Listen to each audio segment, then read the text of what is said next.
recruit, 58th rated prospect in the nation by ESPN 300. 6'2", 222 pounds with a big right arm, but little experience. And we'll have to wait to see. Del Rio Wilson, Boston College has the ball first. Syracuse won the toss, elected to defer. BC, winners of 4 straight with a win today. Bowl eligible, still very much in the hunt for an ACC championship game appearance. And Andre, this Boston College team a year ago, the worst rushing team in the nation, now one of the best and the best in the ACC. Yeah, they turned it around, added some depth and some players through the transfer portal. They got better in a hurry up front, especially at left tackle and left guard.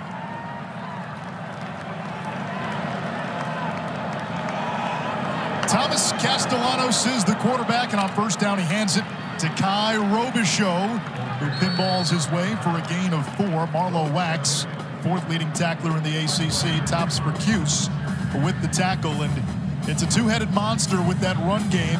It's Robichaux who has emerged as the go-to running back, and nobody from the quarterback position runs it as well and as productively as Castellanos. Yeah, and he throws it well along with it, Anish, because, you know, usually when you have a quarterback that's as talented a runner as Castellanos is, that completion percentage is way down, but not with him. Robichaux out to the 31-yard line. Kevon Darton with the tackle. It's 3rd down. He's hovering right around 60%. He was 66% his last game out with a touchdown pass and an interception against UConn. But, you know, you look at him, it's not just the jersey number where he reminds you of Kyler Murray. He's got some quickness. He can spin it, and he has got separation speed. He is 3rd in the ACC in rushing, leads all FBS quarterbacks in rushing yards. He'll keep it here. Finds a seam, stays on his feet, lunges, and has the first down before the corner. Isaiah Johnson tripped him. And they'd use him in a variety of ways, but on 3rd downs, expect the ball in his hands in some fashion. And obviously they're on the ground, but he's just so fleet of foot. He can make you miss. He's strong enough to break tackles, and he can throw it around. First passing attempt underneath. It's complete. Jaden Williams, a pickup of 5. And this rushing attack, Andre, during BC's 4-game win streak, 270 yards on the ground per game. Meanwhile, Syracuse in its 4-game losing streak, giving up 244 per game on the ground. Yeah, something's got to give. If Syracuse continues to give up yards at that rate and BC continues at its current pace, it'll be a long night for Cuse's defense. Castellanos again, quick out. It's Williams again, driven out of bounds by Johnson. Another first down for BC as they inch toward midfield. I mean, eerily similar to Kyler Murray. The size, the throwing, the throwing ability, all of it. I mean, Kyler can spin it. This kid, same size just about in terms of stature. They're very comparable. But, I mean, everything kind of looks like Kyler Murray in his uniform, just different colors. 5'10", about 200. Again to Williams, and this time wrestled down in the backfield. It's a TFL. Anwar Sparrow. Sparrow with an excellent tackle, and they're going to have a lot of that in the open field. They're going to run the football to kind of keep the box packed, and then go to some of this, the quick screens, tunnel screens, all of that, the quick passing game coming off the ability to run the football.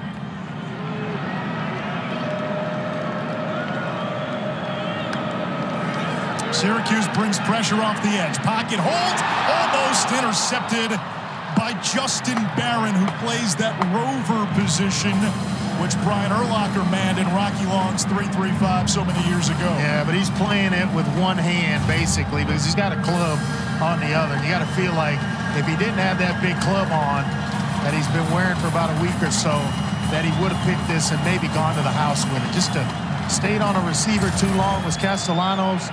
That quick passing game where receivers are just sitting down, kind of alerting these defensive backs from Syracuse to jump routes now. Barron's got a broken bone in that left hand. Castellanos throws downfield, almost picked again.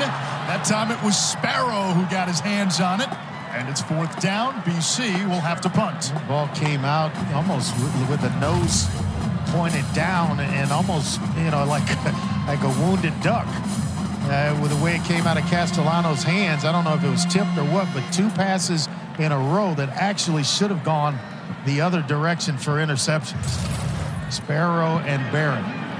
Both times Stephon Thompson bringing pressure. Donovan Brown to return the punt. Sam Camdotti, a bouncer. Brown. Trying to zigzag his way, but not much room. We'll get to see the Syracuse offense. No Garrett Schrader. Carlos Del Rio Wilson getting ready to make his second decree. Syracuse's starting quarterback, Garrett Schrader, out today with an undisclosed injury. So Carlos Del Rio Wilson, in his second season with Syracuse from Florida, will make his second career start. His first career start came almost a year ago today against Pittsburgh. Big-time quarterback coming out of high school. He can run. He'll try to run on 1st down, but it does not go very far. It's LeQuint Allen getting the carry. I wouldn't be surprised if Carlos Del Rio just doesn't run the football here early. Trying to get him settled in with a quick pass and maybe a run to get him firmly entrenched into this game, and where he can just kind of take over and start the play and get comfortable quickly. Quick throw there to the tight end, Dan Villari. We expect to see a lot of balls go to Villari and LeQuint Allen today. This time it's Allen, and able to scrabble for enough for a 1st down. I like what Dino Baber said about LeQuint Allen. He's not a burner. He's not going to run past you. But his vision, his elusiveness, his patience, his power, he has all of that. He's Florida State's Amp Lee is what he is. Great callback. This is Del Rio Wilson. He gets knocked over at the 33-yard line by the safety Batson. Amp Lee, he wasn't going to burn away from anybody. You could not touch him in a phone booth. And he played a long time in the NFL because he could make guys miss. Excellent receiver out of the backfield as well. That's Del Rio Wilson again on the keeper, a gain of 3, 3rd down coming up. And Andre, this is where BC during this win streak has been so good. Yeah. Opponents only at 30% on 3rd down in the last 4 games. And they're respectable on the season at 40%, but the last 4 games they've been outstanding on that category. And that is incomplete. We got a flag at the end of the play. Syracuse a week ago, last Thursday really, against Virginia Tech, 0 for 9 on 3rd down. That's going to give the Orange an automatic 1st down here. Pass interference. Defense number 24. Spot foul with an automatic 1st down. Stuart Mullins is the referee, and the flag on the corner, Amari Jackson. And Jackson just got there a little bit early, and you could see it. Just a fraction of a second early, but that's all it takes, and the officials were right there on the spot. Empty set, could be quarterback run. It is. And it's Del Rio Wilson for a gain of 3. He's a big kid, 6'2", north of 220 pounds. I think you can accurately say that when they spread everybody out, go 5 wide and empty things out, there is a high probability of quarterback runs in this game, just to keep him entrenched and focused. The fake to Allen. Intercepted. Going back the other way. C.J. Clinkscales. And Boston College takes over off the turnover at midfield. Coaching staff told us about Clinkscales. He's improving every single time he touches the field. He's not a big guy at 5'7", just 5'7", 173 pounds, but he read the eyes of young Carlos Del Rio perfectly and just stepped right in the throwing lane. He's watching his eyes, seeing that he wants to go inside to the slot receiver, and just stepped right in front of it. What should have a young quarterback done in that spot? Well, you can't stare routes down, and you move receivers with your eyes and then throw opposite of where you're moving a guy. You can't move a guy and then still throw there. On first down, Robichaux powers into orange territory, a gain of 7. And they're going behind their power and the strength of their offense, which is this big offensive line. And you mentioned it, the last 4 games, 270 yards they average on the ground behind this big group. So look for BC to turn things over, give the keys to this car, to this big offensive line here early. They've had great continuity up front as well. Same 5 in all but 1 game. Robichaux bounces off a defender, still lost a yard. And a 3rd down coming up, but from here, this is likely 4-down territory for Jeff Hafley, who likes to be aggressive. Yeah, and you've got some guys up front that along Syracuse defensive line trying to get some penetration. Yeah, this is 4-down territory for Boston College. They do it as well as anybody. And Jeff Hafley telling us part of the philosophy is when teams know you're going for it on 3rd down, you can't be as aggressive. Or if they know you're going for it on 4th, they can't be as aggressive on 3rd down. Dino Tomlin, Mike Tomlin's son with the catch, and moves the chains for BC. Stephon Thompson finally brought him down inside of the 40. Yeah, he's done an outstanding job of stepping in for Ryan O'Keefe, who was the starter there and a playmaker, and just kind of not allowing the production at that position to dip. See him there, nice job of stepping away from a tackle and then picking up the 1st down so that he doesn't have Jeff Hafley worried about having to, what play call are we going to make on 4th and short. Castellanos to the air, takes a shot downfield, and incomplete.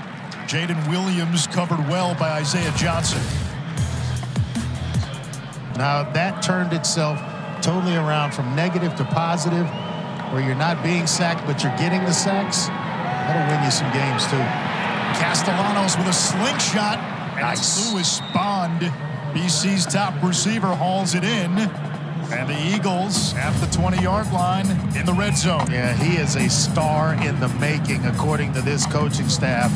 Kind of reminds you of the guy in San Francisco that they use as a running back / Debo Samuels. A little bit of him from the way he's built it big in the lower body, but when he gets the ball, he runs like a running back after he catches it. You see the last in the red zone possessions, 12 touchdowns. Here is Dino Tomlin. That was pre-snap motion, scheming up Tomlin, and he takes it inside the 10, 1st and goal. Boston College, they give you some pre-snap eye candy. Yeah, they do. They move around a little bit, and then they get the ball out quickly from Castellanos, and if you start sitting on routes, you'll get the pump fakes and things of that sort, because they've got receivers that are just excellent after they touch the ball.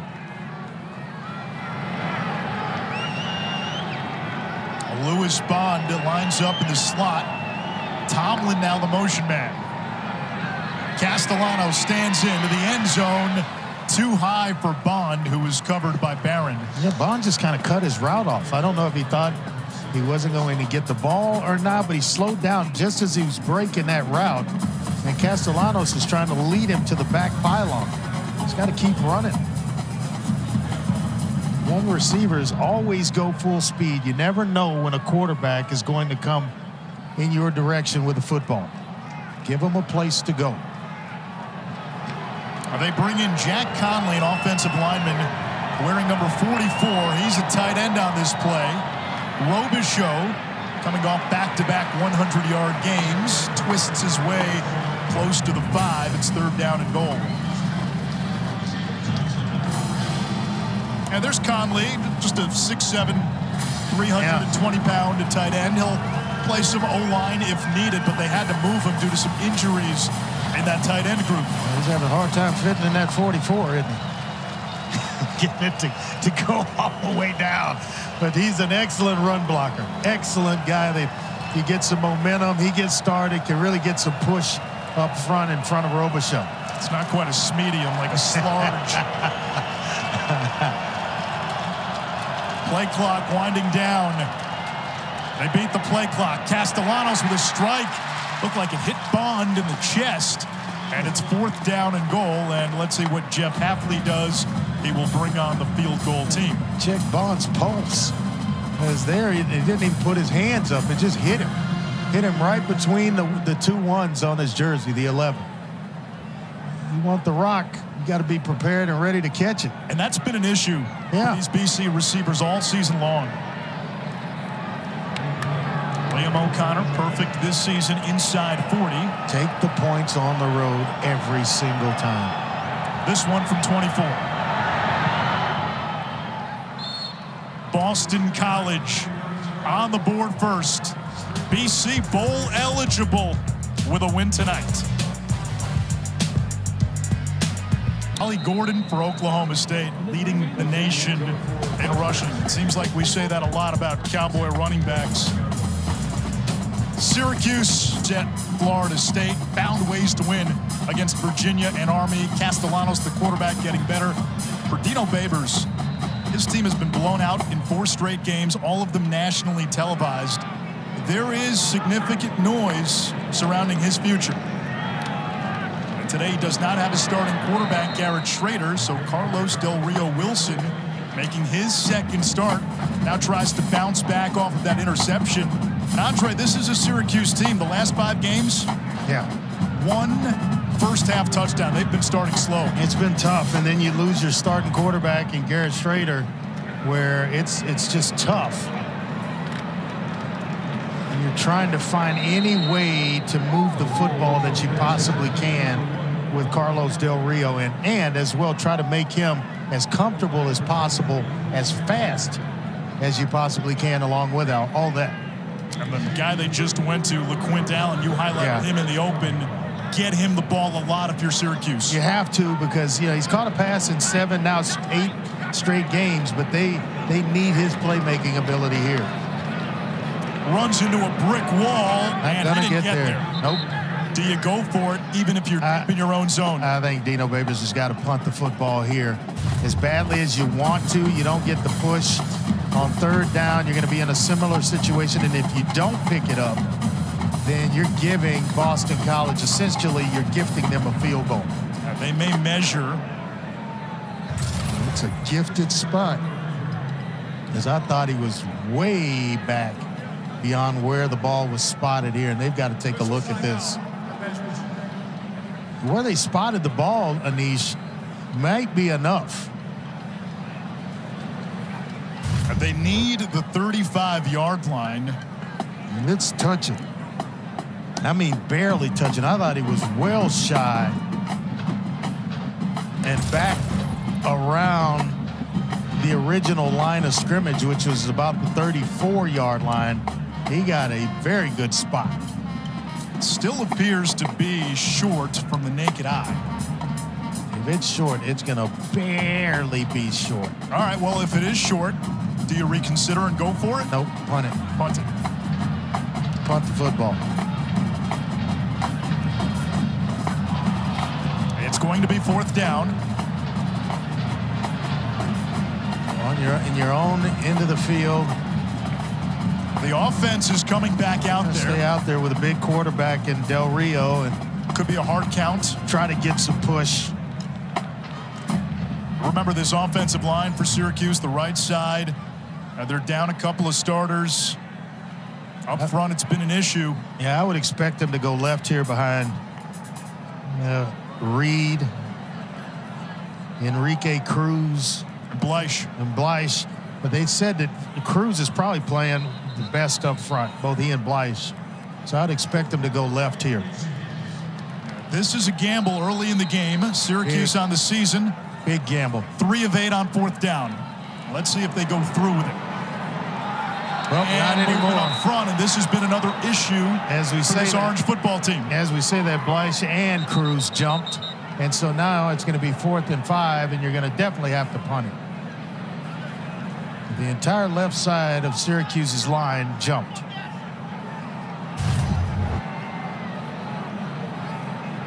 You try to come up, you get a little tricky, you get the left tackle and Cruz jumping. 4th down. So, yep, that's going to bring on the punt team. This Syracuse team averages more than 8 penalties per game. Last year, that number was at 8.5. In fact, they were tied for first nationally in most penalties. So it's been an issue for 2 years now. For a few years, penalties at inopportune times. Yeah, you want the coach to trust you as an offensive line. Give him a reason to trust you and not one to not trust you. Jack Stonehouse to kick it away. And takes a Syracuse roll, and it's covered up at the 27-yard line, a 43-yard punt by Stonehouse. Boston College back on offense. Winners of 4 straight.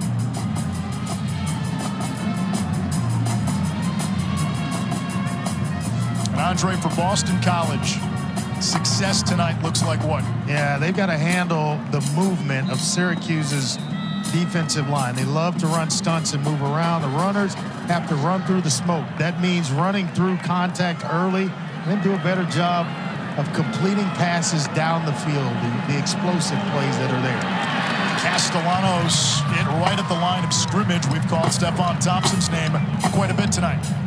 And he's gonna be involved a lot in what they do defensively, and you're also going to have a lot of Castellanos, so you can't take your eyes off him. You can't relax.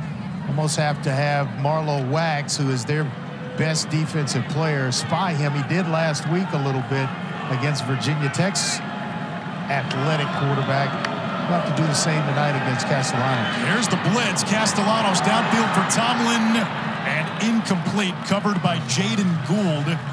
It'll bring up a 3rd down and long. Nice job by Gould, the transfer out of Nebraska, who's a redshirt freshman. Step for step with Tomlin on that route. They're targeting Tomlin a lot. Bond was targeted obviously early in the passing game, and along with Robichaux in the running game. Those seem to be the offensive playmakers that BC is going to work around here early in the game. Syracuse down one of its starting corners, Jaden Bellamy, who got hurt last week. Number 32, Greg Delane, getting the start. This one almost intercepted by Isaiah Johnson. Boy, Syracuse has been close to 2, maybe 3 picks already tonight. Well, they've had their hands on 3 that should have easily have been interceptions. And for Castellanos, luckily for him, it hasn't happened. But that one, trying to anticipate a throw early, and it almost ends up right in the hands of Johnson. If he catches it, it's a sprint for the end zone. If he just hangs on to it. 13 pass attempts to 7 rush attempts for BC. Good punt. They've got LeQuint Allen now. Turbines away from a defender and maneuvers to the 35-yard line. This season, for every field goal and extra point made by participating universities, All-State will make a contribution to the university's general scholarship fund. Thank you, All-State. And they are trying to get Allen involved in this game, Anish, any way they possibly can. Any way of touching the football, he possibly can touch it. A punt return out of the backfield. Hand it to him out of the backfield. Be back on kick returns before long. Shades of Diamond Ferry. This is Allen. Big hole. He's got midfield. Bounces to the outside. And Syracuse in Eagles territory for the first time tonight. I don't know. Gain of 32. I don't know if I'm going to believe Dino Babers ever again, because he told us he wasn't going to run away from anybody, and all of a sudden he's leaving guys like De Palma in his tracks to where he's pulling away from defenders. Allen again. Jackknifes to the 30. What speed by Allen. Wow. Notice he can't leave defenders. Oh, yes, he can. On second down, they feed Allen again. And makes his way through a mass of humanity out to the 26-yard line. Third down.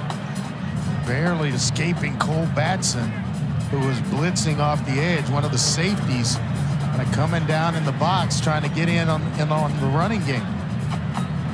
This may be 4-down territory for Syracuse if they're unable to convert here on third down. Boston College was showing blitz.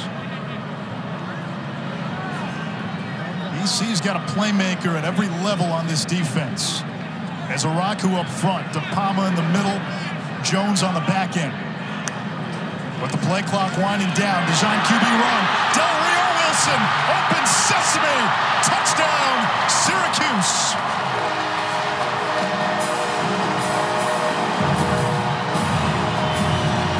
When De Palma took a bad step and Carlos Del Rio made him pay. He just took one step that put him out of position initially, right in the middle of the screen. Keep your eyes on 42. He takes a bad angle. That puts him at a disadvantage, and it's an advantage for Del Rio Wilson, who ends up in the end zone. Really didn't have to block Vinny De Palma. He just kind of took himself right out of the play. The extra point by Brady Denenberg is good. So an offense that had been in the doldrums for the last 4 games gets on the board. And this has been a rarity over the last month, a first-half lead or any lead for Syracuse. Sometimes it takes a switch at the most important position to get to where you want to go.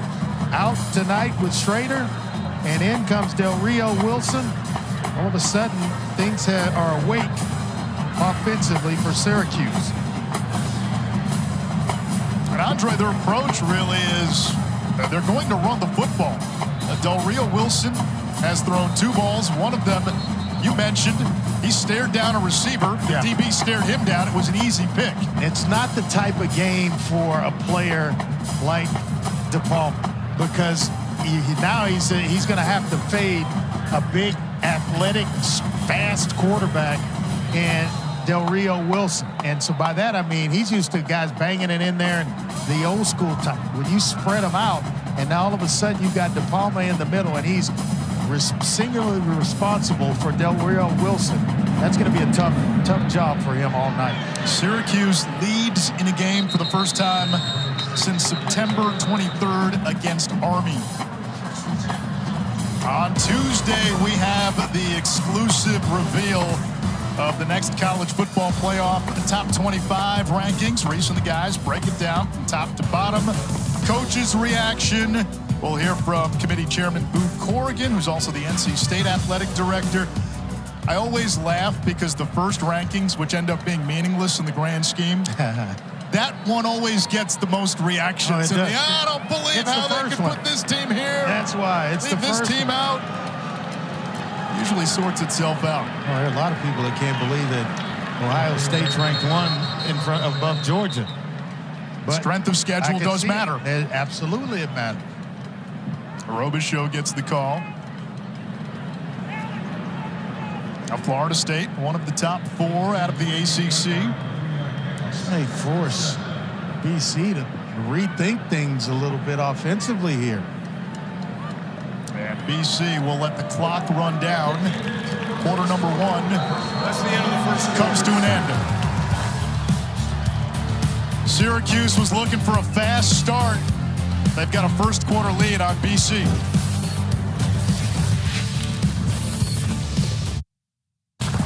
Coach, with their quarterback, Carlos Del Rio Wilson, only getting his 2nd career start, what's critical defending them? Well, obviously they want to keep the ball in his hands, so he's going to run the ball a lot. We just got to be, more sound. We had a bust down there on the quarterback draw. Guys were on a different page. We just got to do what we could. We started off really well. We got the interception. Disappointing drive right there. What do you want to see from your offense in this drive? I want to see us run the ball. We got to stick to it. Get the ball in Thomas's hand a little bit. Get him on the perimeter. Thank you. You got it. Now they've run it on the first 2 plays of this drive, and It was interesting. To begin the drive, it was almost 2-to-1 pass to run up until this possession. And they're going to run here with LeQuint Allen checking himself in. Either that or it's max protection to try to get another offensive lineman in on the field to lead block here. Pistol set with Robichaux, the running back. Tightening everything down. Into the belly of Robichaux. Bulldozes his way for a first down to the 37. Get excellent push. With that tight formation, bringing in a fullback along with an extra offensive lineman. There's plenty of room for Robichaux to run through. Nice job there by LeQuint Allen coming in, and they put him in at guard, at right guard. He's able to get some nice push up front. Cam Barfield into the game at running back. Alex Broom, who had been the number 2, out today, lower body injury. That's Joe Griffin. He's a big target in the receiving game. 6'3", sophomore from Springfield, Massachusetts. Well, what a nice job. And I don't know why offensive coordinators don't do more of this. It's just got to spread the field. And when you get one-on-one, just let a guy work. And let's see what he can do. Look at this formation. You're out there. The guy's tilted outside. You know he's in man-to-man, looking right at the receiver. Just give it to him. Make him come up and make a play. At worst, you're going to get a 4-yard gain out of that. Against a corner starting today because of injury. Barfield gets the call, gets close to the 40. Sometimes we just overcomplicate the game. It's a simple game. It's just numbers. You throw to where they aren't, you run to where they are not, and it's that simple. When you have a play called into numbers, go the other way, check away from it. We just make the game, complicated when you have this big play call sheet and I need to call everything. No, you call what's working until they adjust from it. Screen pass again. And that's Bond, stopped in his tracks. 3rd down.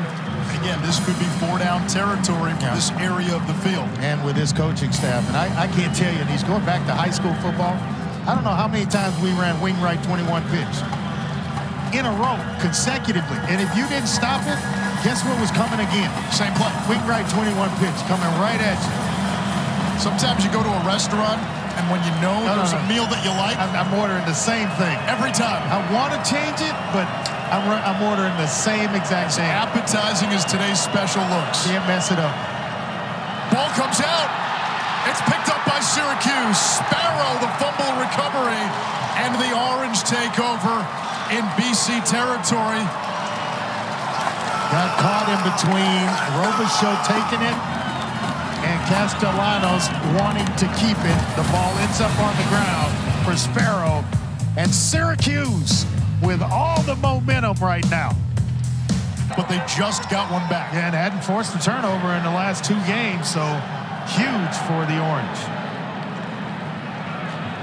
LeQuint Allen dives to the 45-yard line, gain of about 2, maybe 3.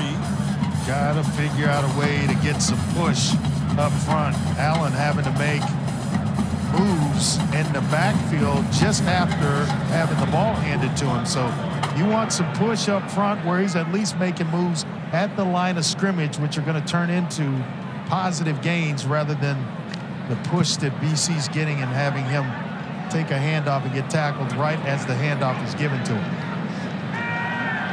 Del Rio Wilson to throw, and he underthrew Amari Hatcher. Hatcher was open. Well, it was a one-man route. Everybody else, the entire offense was in blocking for Del Rio Wilson and still unable to come away with a completion there. There's an injured player, and for Boston College, it's Neto Okpala, and they're already thin at defensive end with Sheeta Salah out. A part of his life, calls it calming, expression, creative state of mind, also lets him center himself, and he is a fascinating young man. That was some incredible work. Pass on the field is incomplete. It's 4th down and 8. You can clearly tell Isaiah Johnson So detailed. The has a artwork. talent. Oh my goodness. And a range that spans, from he can basically do anything. It's amazing. It's good stuff, young man. Stonehouse to punt it away. So off the turnover, 3 and out. If you're going to fake it, it's from this area of the field generally. Looked like he might have thought about it for a moment. And Williams signals for the fair catch, makes it inside the 10-yard line. It is week 9 of the NFL this Sunday. Countdown Crew gets you started at 10 a.m. Eastern. All the early breaking stories, injury updates, previews of each game right up until kickoff. Well, for Boston College, they had to recalibrate their offense when they realized Castellanos was going to be the guy. Yeah. Emmett Moorhead began the season as the starter. Castellanos came in 3 series into the opener, and he's been the guy pretty much since. But you go from having 6'5", 230 to 5'10", 195. It changes how you approach offense. Robichaux trying to go wide, and he's lost in a sea of orange back at the 4-yard line. They're going to play run first down here and try to blind Castellanos with the pass rush from being right up the middle of the field. But here, great push. Kevon Darton with a push up front and getting through and making a nice play. But they're playing run down here on their way to the quarterback. Darton, the former walk-on. Castellanos from his own end zone. Checks down underneath. The catch is made. And it's Jaden Skeet, the true freshman who shined last week, but 3rd down and a long way to go. And Sparrow with another play from that linebacker spot. And so here, just trying to hold field position, because you're going to have some excellent field position if you can force a punt here and get out on 3rd down. This is where Castellanos can really grow as a quarterback. Barfield motions behind Castellanos. Quick throw near side, incomplete. 4th down, intended for Williams.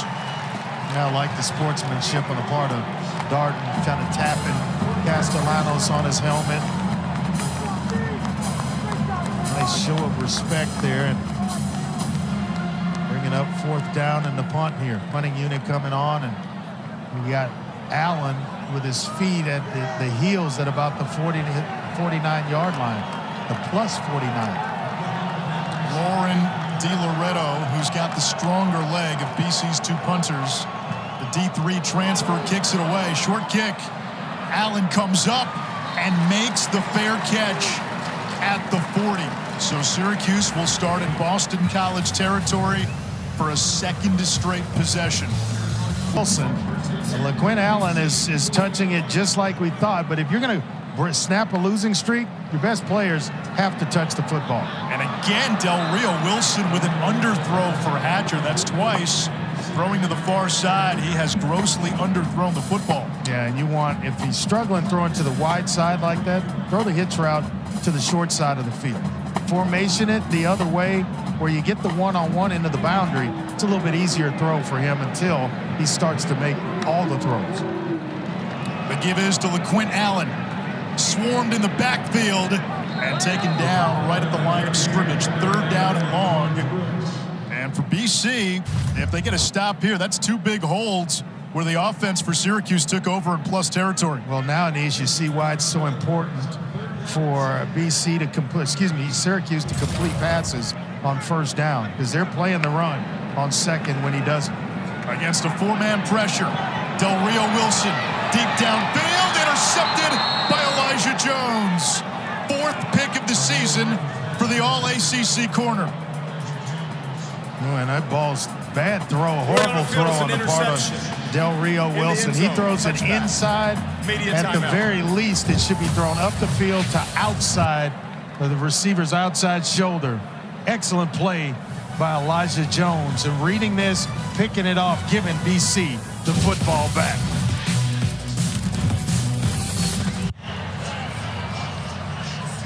The 2 picks by this BC secondary, Clinkscales and now Elijah Jones, one of the top corners in the ACC. And BC gets the ball back. They'll have it at the 20-yard line, down 7-3. Eagles have won 4 straight. Jeff Hafley's team has righted the ship after a 1-3 start. Castellanos eluding the pressure, rolling to his right, throws back across, and it skips. Incomplete, intended for Bond. High degree of difficulty on the throw. Yeah, they're finally getting to him. He's had some time to throw the football early in the game, trying to anticipate a little bit too early, caused an interception. But when you do that, you better be on the same page with your receivers. And otherwise, the ball is just kind of hanging through the air, and it's done that on a couple of occasions with Castellanos. He's got to clean it up a little bit. We've seen Syracuse bring a lot of pressure today from the middle. QB run here, maybe? Instead, it's Robichaux. Feet churning. Nice run. Picked up 9 on 2nd and 10. A nice little competition going on between Robichaux and LeQuint Allen. Syracuse running back. So who's going to have the better night? I think that will spell what's going on the scoreboard as well. BC brings in a little extra girth. Jack Conley in as a tight end, wearing number 44. Tight formation. Castellanos will run behind that big old offensive line. A first down to the 31. And you start to look at where BC has improved. Up front, they were not very good last year.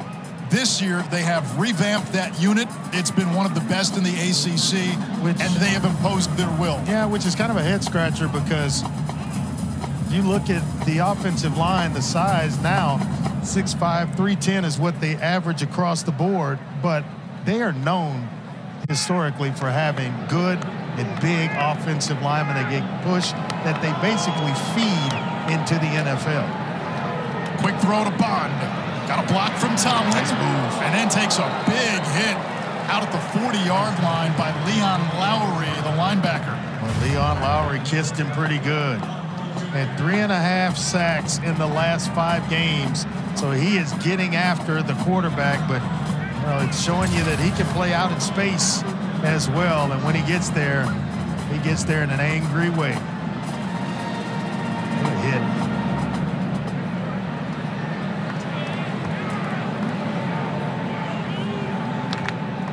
Also second and short for BC with that, as good a play as that was defensively. And the Eagles pick up a first down with Castellanos. Andre, you mentioned the lineage up front for BC. It's a strong tradition. Yeah, you could call this place O-Lineman U. With some of the guys that have come through here. Colombo, Cherilus, Costanzo, Lindstrom, Zion Johnson. Some really big names from this program. And those are just the first rounders as Robichaux pushes across the 45. Yeah, I mean, you're talking 7 rounds. There are a lot of guys that have played and played well at BC who were offensive linemen that are playing in the NFL. It's one of the first places that scouts and coaches will look. Christian Mahogany, the right guard. He was all ACC 2 years ago. He is a load. Coming off a torn ACL last year. Robichaux. Right at the line of scrimmage, maybe lost half a yard. It's 3rd down, and depending on what happens on this play, BC is able to pick up 3, 4, don't be surprised if they stay on and go for it. Yeah, running games, when you talk about having success in the running game, you have to match the running back to the offensive line. If you've got an offensive line that's good at just getting off the football, then you want a downhill runner to go with it. If you've got a guy that they pull and laterally kicking out, you want a good lateral runner. So that's what all those little things make the running game go. Castellanos to midfield. It's going to bring up 4th and about a yard. And I got to imagine Jeff Hafley says go for it. This is in his go for it range, where he's going to bring in the extra lineman and LeQuint Allen. He'll go to right guard. They'll push Mahogany out to right tackle, and then the other guys just kind of move out from there. But they're going to get some push here and try to pick up this half yard or so. This will depend on the spot. It looks like he's got it. A nice job on a couple of occasions of just getting the push necessary to pick up the first down. And that is the 6th 4th down that Robichaux has converted this season. Trapillo, Mahogany, Kendall, all those guys in there getting nice push to pick up the first down, or help Robichaux pick up the first down. Kendall's dad, by the way, Pete, played at BC, first-round pick. Jeremiah Franklin, the tight end. Kark? Yeah, you guys are talking about the run game. From last to first in the ACC in yards per game, and a lot of it's the consistency of the offensive line. 4 of their 5 offensive line starters have started each game this season, so they're healthy, it's consistent. And Andre, you know, it's part of the culture of that school to have big physical guys who love to get after it. Only Ozzie Trapillo has missed 1 game this season, the rest in check. I'm more surprised, Anish, of what Kark's report about them being last than I am with them being first. I mean, I expect BC to be top of the ACC in rushing the football.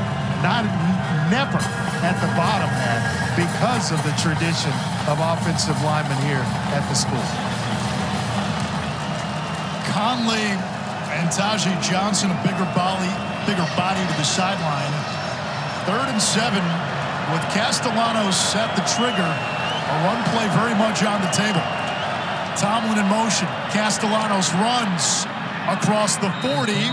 And again, that play is designed to get you into 4th and short, where BC is going to go for it. And they're definitely going to go for it. Don't be surprised if they bring in the same package. Here comes the big fella, Jack Connolly, wearing number 44, and LeQuint Allen, who's coming in as the right guard. Tripoli, he'll push out along with Mahogany, and they're just going to come to the right side with Robichaux. Let's see if you can stop us. 13th play of the drive. Castellanos on 4th down. Moves the chains. What does this do to a defense? It's demoralizing when you cannot stop the run and you're being gouged for 6 and 7, and you end up in 4th and a half yard every time and it's being picked up.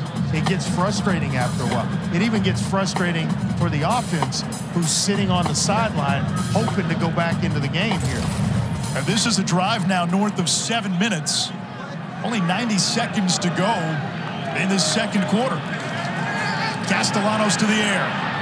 Deep downfield. Wants 6. Receiver at his back turned. Never saw it. Incomplete. Joe Griffin the target.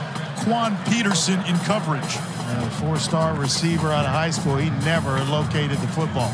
It was in the air because Castellanos was under pressure early, but Griffin never picked up the football. He is 0 for 3, Castellanos, in throwing the deep ball. And you get a few of those a game where you're looking to just hit 1 or 2, and you get a little bit softer coverage. But as long as you're not completing them, they're going to be right in the receiver's face every time. 15th play of the drive. BC's got all 3 timeouts. Pressure off the edge. There's Griffin, makes the catch. Got away from Peterson and extends to the 26-yard line for a first down. And that will momentarily stop the clock. We're under 2 minutes in the half. At 1:15 or so, they got the change set, and the clock is right back running. Going quickly. Syracuse looked like it wasn't set. Castellanos has a running lane.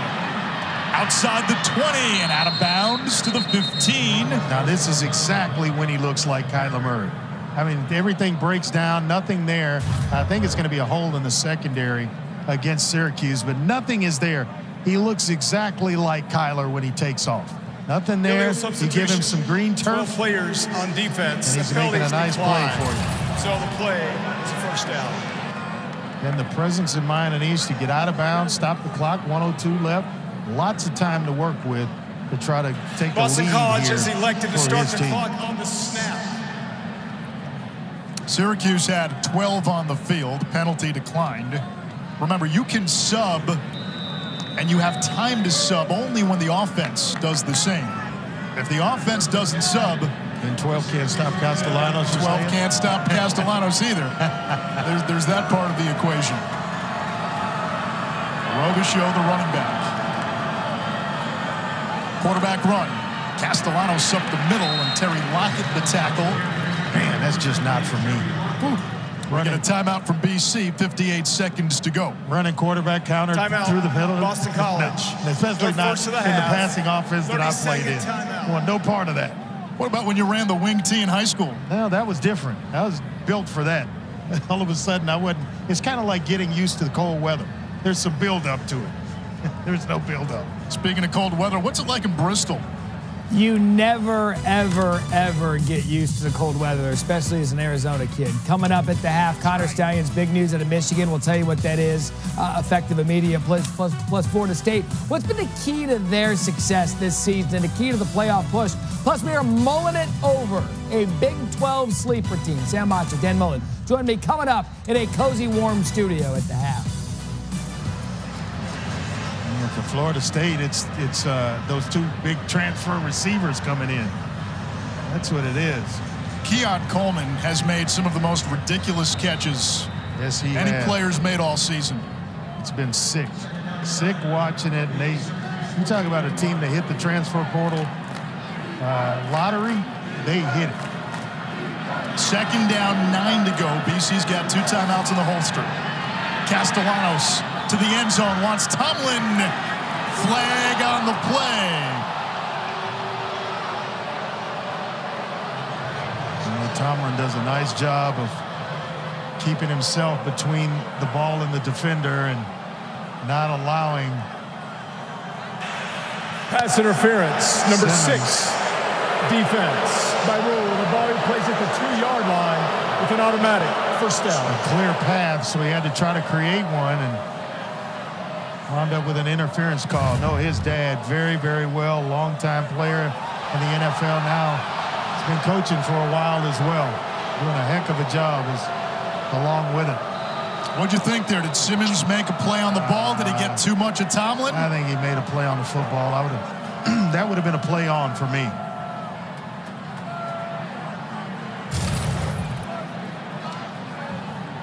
Andre, this drive now going on its 18th play. It's taken up almost 8 minutes. Low snap. Castellanos rolling right. His pass is caught for a touchdown. Anthony Ferrucci, the freshman, and BC goes on top. This crowd, they don't like the last pass interference call that put BC down inside the 5-yard line. And obviously, the fullback leaking out gave Castellanos a place to go. Nice touch on the ball as well. That's what made the play. It's the touch on the football to his fullback. Liam Connor on for the PAT. And Boston College makes it 10-7. Crowd still unhappy with the DPI call in the end zone on Simmons. Parents' weekend here at Syracuse. First home game for the Orange in more than a month. And for Boston College, 18 plays, 80 yards, almost 8 minutes, including a few 4th down conversions. Week 10 of the college football season tomorrow. And on ABC, we've got Bedlam, Oklahoma State. Oklahoma State, Ollie Gordon leading the nation now in rushing yards, back-to-back 200-yard games. Oklahoma, despite the one loss to Kansas, still in the playoff picture. Washington very much in the playoff picture. Tough one. They go to USC to take on reigning Heisman winner Caleb Williams and the Trojans. That's going to be a good game. Washington, man, this is going to be a real big test for them. And if they pass that one on the road, I think they're just about a lock to be in the college football playoff. And if Penix plays well, he might have the Heisman seal. Lock it up right there. Syracuse will run this out. It's Gill. And driven down at the 26-yard line. Now with a young quarterback, you want to try to be aggressive, but not overly aggressive. You want to make sure that you don't make a mistake or coach him into a mistake here by asking him to do too much, and then Boston College ends up with a cheap field goal or another score on top of the 10 they already have. So make sure that you go about your business. Get Allen involved here real quick. They do. And Allen out to the 28. And it's going to upset some fans, but you got to understand who's in the game right now. This isn't Schrader. This is a young player that is appearing for essentially an injured offensive player. Making his first start this year. Jacob Bradford is the injured Syracuse player. He got hurt last week against Virginia Tech.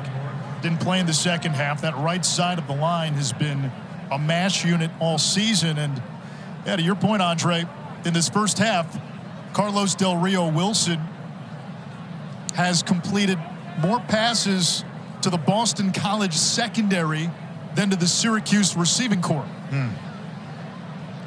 Syracuse wide receivers do not have a catch. Bellari, the tight end, Allen, the running back, the lone receptions, and BC's got 2 picks. Well, that's going to have to change if Syracuse is going to have a chance and an opportunity to win this game here in the second half. And Dino Babers does not want to take chances. Instead of the timeout, they take the 10-second runoff. And then that I would think, would initiate a couple of kneel downs or one, and let's get into halftime. Now you really don't want to have this thing blow up on you where you've got an offensive lineman out, someone comes free on the quarterback, the ball comes out, just kneel it down, let's get to the locker room. BC does have 2 timeouts if they want to go that route.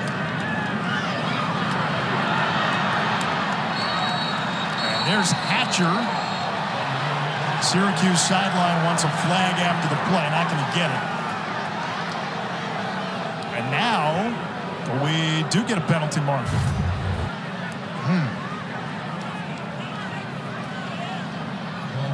Did they pick it up?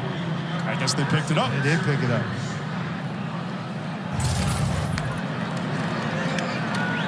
Quick screen again, Hatcher. And a nice tackle by the ankles from Ezeraku. Flag in the backfield. Yeah, could get a late hit. Late hit on the quarterback.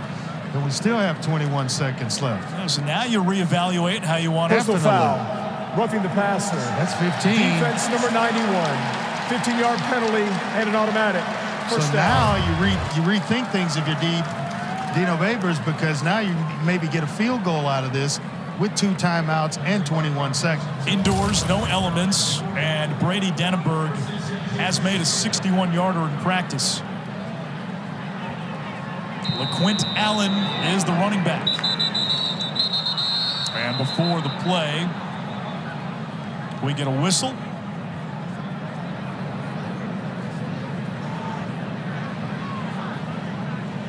The previous play is under further review to look for the possibility of targeting. Well, this is why targeting here could be critical. BC is thin at defensive end. Sheeta Salah out today. Yep. We saw Neto Okpala go down earlier in the game, although he is on the field. Brooks has stepped in. And Ezeraku bumped out. Is their best pass rusher That's going to be targeting, by the way. And George Rooks was the one who made the play. And I think the targeting right here is, no, the targeting is going to be in the backfield. Yeah. Let's bring in Matt Austin, our rules expert. Matt, what did you see? Well, it looks like they're looking at targeting on the quarterback on the roughing the passer play. I hope they don't go with targeting. The quarterback, the defensive player did a nice job of wrapping up. He did have his head a little bit low, but he went in for kind of a textbook tackle. And I do think the main hit was to the chest area. So I don't think this should be a targeting call. You look for an indicator. So he lowers the head right there. Is that enough? Is that crown of the helmet? Is that forcible? I've seen less. After further review, there is no foul for targeting. First down. That's on fire already out of the gate. I thought it might be because of the head and neck area. And a big part of it, Matt, you have to confirm all aspects of targeting on replay review. That is correct. Now, Syracuse is in field goal range here, and they would like to get closer. BC's defense has had a couple of stops with Syracuse between the 40s. They'll run with Del Rio Wilson to the 38, a timeout. And they still have timeouts. That took 6 seconds. I'd spin one out there. Syracuse, their second of the half. Get the ball in the middle. 30-second timeout. Middle of the field. It looks like something's going on with his left arm, but get the ball in the middle of the field, and you can throw hitches and have the receiver spin to get out of bounds where you save the last timeout. That's the benefit of having a strong-armed, accurate quarterback that can do those types of things in situations like this where you're not limited to having to throw the ball only to the short side of the field. This opens up the entire playbook to you. The issue for Syracuse right now, I don't think this coaching staff really trusts Del Rio Wilson to put the ball in the air. And if you're BC, you got to know that. You have to know it. You're stacking the box. You also see the deep cushions that the receivers are getting, which is why I'm saying spin it out there for a 6-yard hitch and let him get out of bounds. They'll run it instead. LeQuint Allen looking to get to the outside. Instead, hit for a loss back near the 40 by the safety pupil. Syracuse will use its final timeout. He's going to try this field goal with 2 seconds left. Timeout. He's letting him run down their third and to final try half. the field goal. He's going to give him an opportunity to try it. So Dannenberg, as Dino Babers told us, hit a 61-yarder in practice. Attempted one from 57 against Clemson. That came up a little short. This may be from about 56. His long is, for the years, 46 against Army. We'll see if he can hit this 56-yarder. His first year as the starting kicker, stepping in place of Andre Schmidt, former Groza Award winner.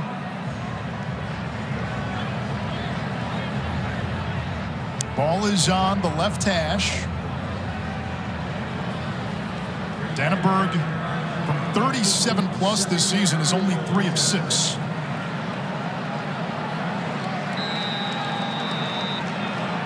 This would tie it.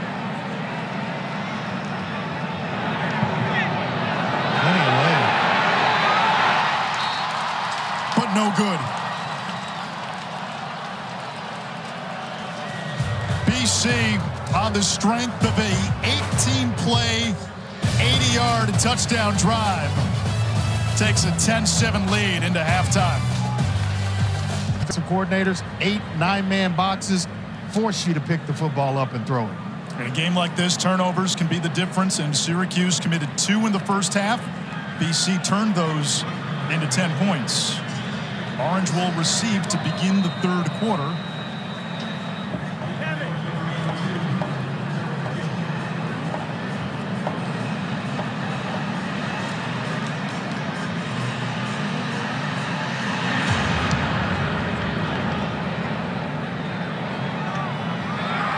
Syracuse will run it out with Gill. And that was a poor decision. We check in with Paul Carcaterra. Anish and Andre just caught up with Dino Babers, and he told me he thinks this game will come down to whoever can get to 17 points first. He's expecting a slugfest.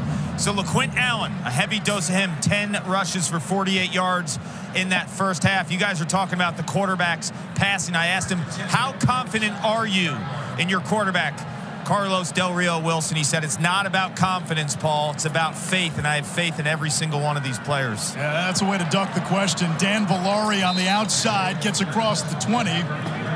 That's one where if you are confident in him, you don't blink and say, I'm confident in his ability to throw. Well, you just say it, that I am confident in him and that he can get the job done. Not in all of them, but you asked that specific question about Carlos Del Rio Wilson. LeQuint Allen sets up a 3rd and short. And this is going to be interesting to watch. If this BC defense can get Syracuse into 3rd and medium, 3rd and long, you got a chance to make Del Rio Wilson a thrower. This is a running play. And BC all over it, and this will be close. And on the other side of that is if Syracuse can find themselves in 3rd down and short the rest of this game, they're going to do themselves well because they're converting. And a big guy like Del Rio Wilson, he can help you along with LeQuint Allen. It is a 1st down. Allen, 12 carries, 53 yards. Allen goes wide. They go back to Villari, the tight end, a former Michigan quarterback who came to Syracuse as a quarterback, and his role has started to grow over these last 3-4 weeks. I would expect with all the short passes, and they're not even trying to hide the fact that they're doing it. All these just spin it out, tunnel screens, quick screens, that at some point a double move's got to be coming from Syracuse in this offense. Allen goes wide, quarterback draw.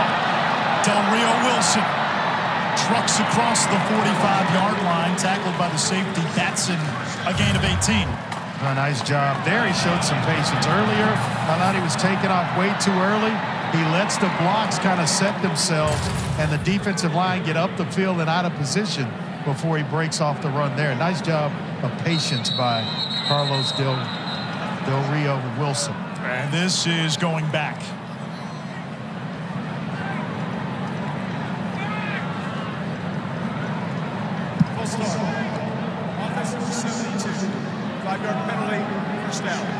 Mark Petrie, the right tackle, he stepped in when David Woolaba went down early in the year. Petrie, one of 2 German-born players on the team, along with the tight end, Max Mang. He stepped up and played some pretty good minutes, having to step in and done a nice job at right tackle. Speed option. Del Rio Wilson keeps, and he was met by Vinny DePalma, 6th-year senior, BC's leading tackler. Kark, they've got a pretty good tradition of middle linebackers at Boston College. Yeah, your boy Luke Kuechly, and you'd like Vinny. He told me he's a big reader like you, Anish. His goal is to read 15 books a year. He likes crime, he likes nonfiction and leadership books. He's also a New Jersey kid who loves his eggplant parms. I was wondering how long before the conversation shifted to food. As no doubt. You knew it was coming. Yeah, Vinny DePalma. I mean, listen to the name. You knew it was coming. He's got an Italian mom. He told me all she cares about is if his laundry's done. That's so old school Italian. I was surprised you led with books and you finished with food. Oh, boy. 3rd down and long, and now BC can get after the quarterback if they want to. This reminds me of the story Clark told me last year. Carcatera, I knew it was you. His Little League football team, he decided he's going to call his own number. Went rogue. Del Rio Wilson on the run. Now he will run. Turbine's out of trouble. He gets to the original line of scrimmage, maybe a yard short. And it's 4th down, and Syracuse will bring on Stonehouse and the punt team. Drive was going well, and then all of a sudden a penalty. And that's kind of the deal with both these offenses with inexperienced quarterbacks. When you have a penalty that takes you behind the down and distance markers, it's going to be hard to convert. Penalties have been an issue for Syracuse for the better part of the last few years, and for BC, that's an area they've cleaned up. Less than 5 penalties a game beginning week 4. Good punt. Jaden Williams will watch this bounce and into the end zone for a touchback. Almost skirted towards the goal line and stayed parallel. BC football when we get back.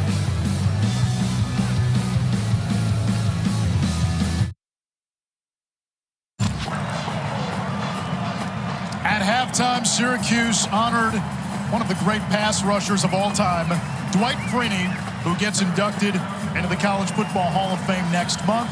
Syracuse will have a ceremony next year for his number 54 jersey. An all-time great with the Orange, went on to have a splendid career in the NFL. He may be bound for Canton one day as well. Welcome and in, he big is fella. standing by with Paul Carcaterra. Dwight, an amazing night. It's going to be an amazing next couple months. You're getting inducted to the College Football Hall of Fame in December. But take us back to your Cuse days, because you're here in the Dome, and what did you remember the most about those times? I mean, memories start to flood, man. It's honestly, it was so long ago, but all those memories, all I can really remember is how close our team was when we won.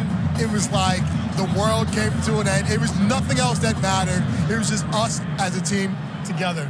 Now, I've always said this is one of the loudest buildings. It is. And I don't know what makes it so loud, and I don't want to figure it out. Maybe they're piping noise. I hope not. I hope not. But those memories of just how loud this fan base is and how much they care about their team, it just meant the world to me to be in front of these guys. You were such a technician and a sack artist. No one had more sacks per game in school history than you. Why were you so efficient in that terms of your craft? Well, I had great coaching. I'll be honest with you. I had some great coaches along the way that taught me the right way to play the game. All right, and I always knew, you know what, you can be fast, you can be quick, but you have to work on your technique and fundamentals. And that kind of carried me through, the NFL as well. It's just not all about athleticism. You got to be able to do some things. Use your hands and use your spin moves or whatever it is. So I had some great coaches that allowed me to be able to do those types of things very early in my college career. So that kind of helped me just gain more confidence and experience. I know you had a chance to talk to the current team yesterday. What was your message to them? Well, you know what? It's really about individually, them making the choice to wanting to be great. But not only that, sacrificing to get there. And that's the thing. Everybody wants to be great, but no one wants to do the work what it requires to get there. And that was kind of my message. It's just every day, just take one step closer to being the person that you want to be. Don't lose sight of that. And I told the guys that hopefully, they soak in. It's tough as a college guy. So you have so many other things going on, but I think I hit some guys and they understood it and they took it in. You're a class act, a complete gem, and as a Syracuse alum, I'm proud to be part of that same fraternity, Dwight. I appreciate you, man. Thank you. Anish, what do you remember about this guy? I know you were in school when he was doing his thing. I will tell you, after this third down play, Robichaux picks up the first for BC. The first Syracuse football game I attended as an undergraduate here at Syracuse, pieces on the current Syracuse defensive line. It's BC, though, on the move with a 3-point lead. Surgeons here. I'm buying the Jets defense is what I'm buying. Castellanos put some helium on this one, and it's broken up. Jaden Williams was the intended receiver. 4 times, I think, now. And he's 0 for 4 on deep ball. He's going to have to figure out a way to complete some here. Otherwise, he's going to have this box continue to be packed and going to make it tough to run the football. Williams remains down. Greg Delane. Media timeout. You asked me about Zach Wilson. I'm buying the Jets because of their defense. Zach Wilson is on layaway. Okay. So I'm still waiting to see. He's on a payment play. Williams remains down. Greg Delane, the PBU, will step aside with 7:38 in the third.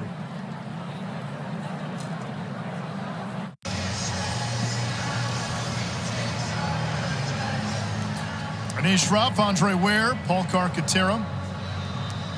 The JMA Wireless Dome, as it's now called, in Syracuse, New York, and Boston College with a 10-7 lead They've had the ball twice as long as Syracuse on a 2nd and 10.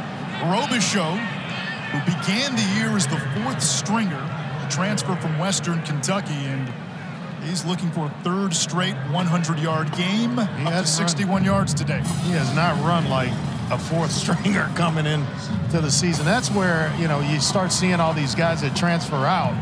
They stay there and compete. You never know. And then all of a sudden he went from 4th string to the main guy and the feature back in this offense and having a heck of a year.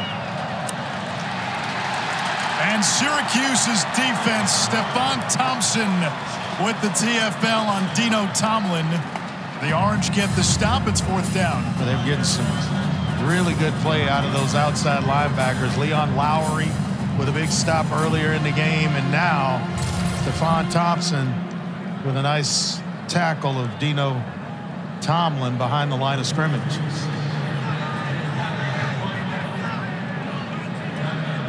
Sam Candati to punt it away.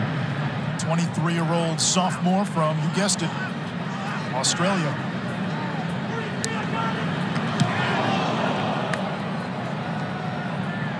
Donovan Brown running laterally. As the 30 still going, tightropes the sideline and cuts it back across the 45. A big return on special teams. As we check out our drive recap presented by Rain-X. And you're going to have the long run initially by LeQuint Allen. They kind of got things started. The patience, letting everything get washed down inside. Then he shows you that, hey, I got some speed in the gear. Then it's the quarterback draw by Carlos Del Rio Wilson. Everything opened in the middle of the field, found his way into the end zone. Now, Syracuse has had good starting field position before in this game. They've squandered it. They take a shot here, and a 50-50 ball incomplete for Hatcher. Again, that was telegraphed, and Batson almost had the 3rd interception for this BC secondary. Where's the check down? Because we talked about the double move. They were running these little tunnel screens or quick screens outside, and then finally the pump fake by Hatcher to go up the sideline. It's just not there, and you got to go somewhere else with the football if you're Del Rio Wilson. And a lot of movement as the ball was snapped. So now, Anish, you have the incompletion on 1st down, the penalty, which is going to take them behind the down and distance marker. Full start. Offense number 89. 5-yard penalty, 2nd down. And all that to say, you are off schedule terribly if you're Syracuse offensively. It happened to BC, and with inexperienced quarterbacks, you cannot play the game from behind the down and distance marker. A lot of pressure on these guys. And it's a BC front that only has 10 sacks in 8 games, but maybe another they have been getting pressure. And Syracuse will have 5 yards further. 5-yard penalty, 2nd down. Penalties, again, have been an ongoing problem for this team. Last year in the game against BC, they were penalized 14 times. That's 5 penalties today, 4 false starts. And a drive that was promising after a 41-yard punt return by Donovan Brown. Now looking at a 2nd and 20. LeQuint Allen changing direction, kept his balance, and tackle from behind. We get multiple flags from every direction at the end of the play. It's Clinkscales with the stop. He had the pick earlier.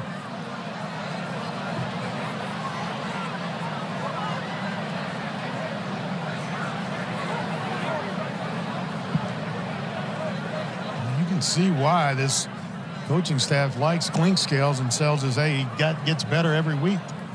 He's getting better by the series. Always seems to be around the football. I know it's Parents' Weekend, but that's a lot of laundry. A lot. A lot of laundry. And continuing to go back, and I got to imagine that Jeff Hafley is going to decline this one.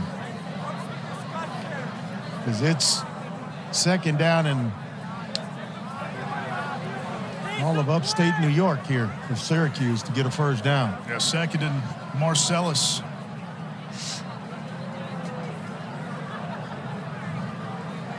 During the run, illegal block in the back. Offense number 17. 10-yard penalty, second down. Well, now it's second and Watkins Glen. Yeah.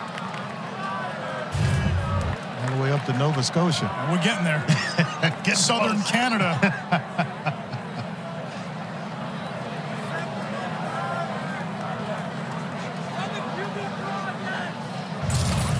And now you put Carlos Del Rio Wilson in a position where he has not been comfortable.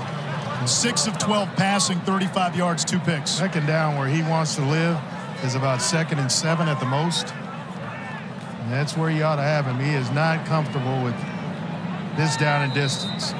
Garrett Schrader, the starting quarterback, we were told a few hours before kick that he was out with an undisclosed injury.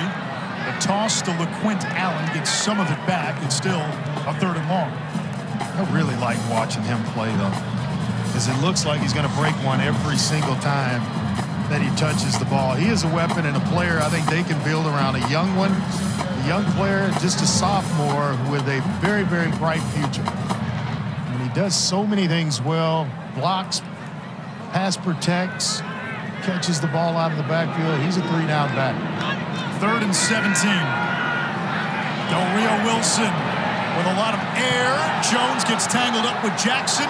No flag, incomplete, and it's 4th down. This was the 3rd possession, Andre, where Syracuse started between the 40s. Punt, interception, and now punt. If you're going to have a chance or give yourself a chance to win a game, you got to take advantage of field position. And it becomes the little things when you're struggling offensively, when you can't move the ball with consistency, when you have a young, inexperienced quarterback. All those things start to matter. The yards here, there, the penalty yards, field position, turning or flipping the field with your punting unit. All of it starts to play a key role as we get closer to the end of this thing. Week 10 already of the college football season. We'll get to the promo after we clean up more laundry. More flags, huh?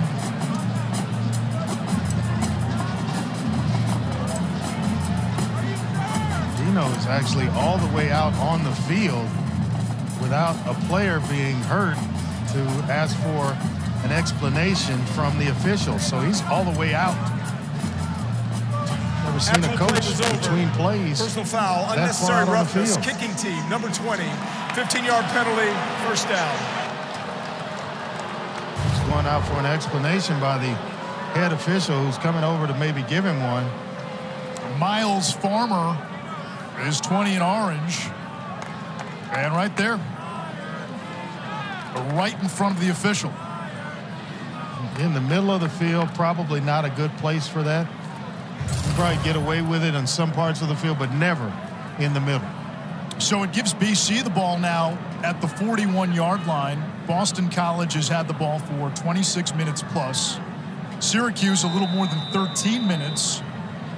And you just get the sense the Eagles can ride this big offensive line, impose their will against a defense that's been out there quite a bit tonight.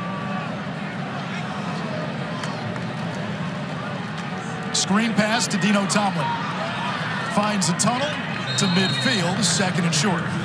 You're seeing a lot of movement from the Syracuse defensive line, and Jeff Hafley told me at halftime they're stunting, they're twisting. We need to give a lot of body blows to this defense. I expect a heavy dose of the run game here. And no Kevon Darton in there. That ball is tipped and incomplete. 52, Braylon Ingram came in when Darton limped off the field. And you see, when you have the type of production that Boston College is having on 1st down, and you end up in 2nd and short, and you can throw it on 2nd down and have it go for or get it knocked down, or it's a non-completion. Then they come back with this jumbo package where they bring in, Jack Conley and Dwayne Alec, Castellanos behind the Big Uglies for a 1st down. And the other reality is if you don't get it there on 3rd down, you've always got 4th down if it's a yard or 2 to go. And they will go for it. Yeah, I saw Darton getting worked on the trainers on the sideline moments ago. It looked like his left hamstring, and trainers were massaging, had the Theragun, and keep you guys updated if he returns to the field. The coaches were telling us because that he's undersized at 5'11", 270, his leverage gives him an advantage against the run. It doesn't look like he's 270 either. He looks like a player with a little more size than that. Robichaux looks every bit the 220. He gets hit. His feet keep moving. Yeah, you like how he approaches contact. Continues to run through it, as they say, run through the smoke, which is the smoke are arms and hands reaching to tackle you or grab you. He does a nice job of doing that, of running exactly through what the coaches define as the smoke. Doesn't come down much with just one tackler. It takes multiple defenders to get Guy Robichaux on the ground. Tomlin, the motion man. Pressure coming. Castellanos ducks away. Takes off. First down. The ability to improv by Castellanos. And so when you look and you make the comparison to Kyler Murray, like Clark and I thought, that's the stuff right there. Just the ability to escape when your guys are coming from where you're not supposed to see him. And then when he pulls it down, he really looks like it. And going quickly off the first down, it's Tomlin again. And Jeff Hafley was joking with us that they brought Castellanos in from UCF as a depth piece. Yeah. And when he arrived, he missed the spring. Got here in the summer. They knew he could run, maybe have a few packages for him. They didn't know how well he could throw. And once they started to see him throw, all of a sudden they said, whoa, we might have a quarterback competition on our hands. Just go compete. You go somewhere and you compete and let the cards play out, however they may, but you have to give it a thorough shot. And he did, and came in here, and all of a sudden he went from being a package player to being the quarterback of this football team that's led him on a four-game winning streak. The 8th of 11 children. He's got Boston College sitting on another 3rd and 1, which means if they don't get it here, they've got one more play. Out of the pistol. Robichaux dives. You might have it.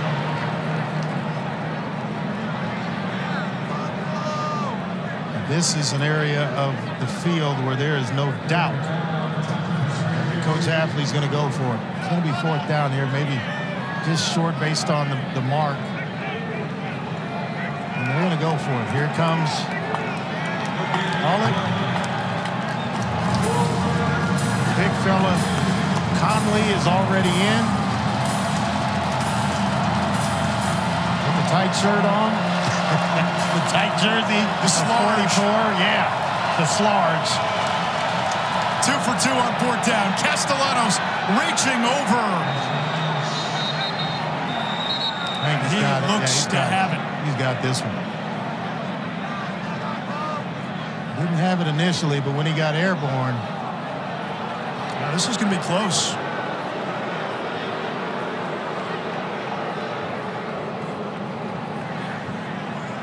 Needed about the 23-yard line. Marking short. Wow, no measurement. After he went over the top, that he was closer to the 23-yard line. He's not down until he hits the ground.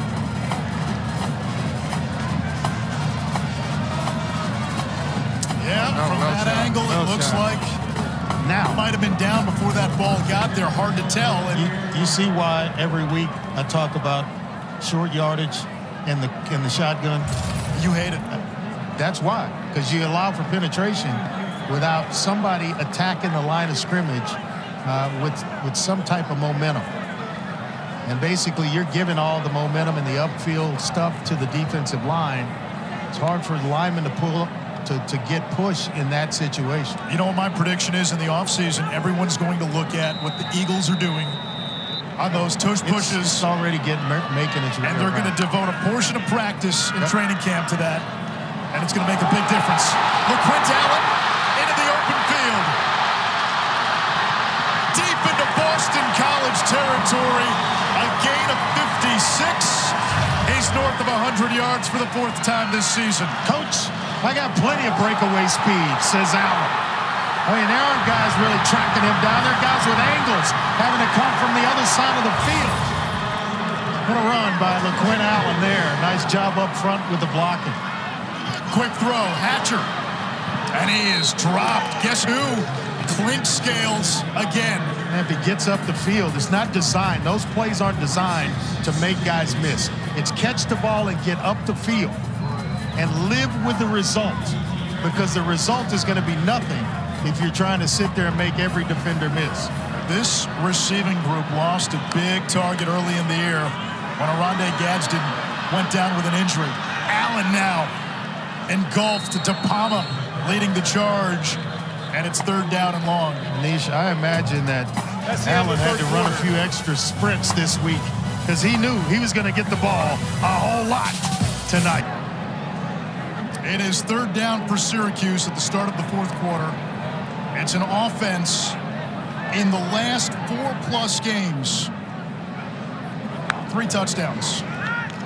Del Rio Wilson can't find a running lane, and Horsley drops him 4th down. And that's all on the young quarterback. How fast you approach a quarterback draw is everything in terms of setting the play up. You have to allow the defensive line to get into their rush lanes, the linemen to take them on up the field, and that's when you go.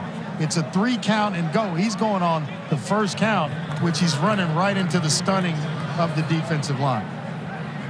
So Dennenberg comes on for a 36-yard field goal. He's perfect inside 37 on the season. And this kick is up and good. We're tied at 10 early in the 4th quarter. These two, BC and Syracuse, a rivalry that obviously dates back to the Big East. 57th meeting all time. First took place back in 1924, tied at 10 in the 4th. Tomorrow on ABC, we have Bedlam at 3:30 Eastern. Oklahoma State got off to a rough start. They have figured it out. I can catch that one before C's very first baseball game. Then the doubleheader, I catch the Washington USC game after it. Now you got last year's Heisman winner Caleb Williams and the presumptive favorite so far, Michael Penix for Washington. Huskies very much in the hunt for a playoff spot. Big weekend of sports for me. A doubleheader tomorrow. Elimination games on Sunday. I got basketball on Monday. I got all of it. You're living the dream. It's the full slate. Jaden Williams back deep, and this one skips out of bounds, and BC will have it at the 35-yard line. Free kick out of bounds. Kicking team. By rule, the ball be placed to 35-yard line. 1st down. It's a pretty good field position for Boston College. A lot of great games in this rivalry. You had the Glenn Foley comeback in '93. Late November 2004, Syracuse down 2 running backs. So they turned to safety Diamond Ferry up in Chestnut Hill. He ran for 2 touchdowns, had a pick 6 for a touchdown. For good measure, returned a couple of punts. Known in Syracuse annals as the Diamond Ferry game. Present day, that's Travis Henry. That is Travis Henry. Ferry was a running back early in his career at Syracuse, and he was an Everett, Massachusetts native.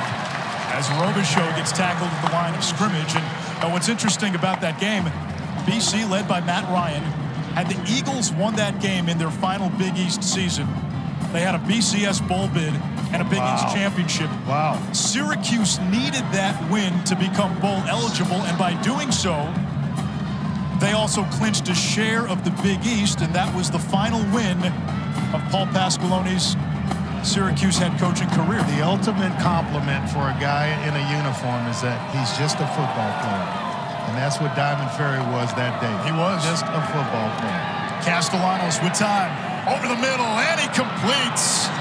Jeremiah Franklin, the tight end, inside the Q's 45. He's got good ball skills, and they were trying to get him the ball more the last couple of weeks. And Certainly Official found him timeout there. for an Got an injured injured player for Syracuse that's down behind the line of scrimmage. It is Caleb Media timeout. Okechukwu, one of the D linemen. Kevon Darton already got hurt and left the game earlier.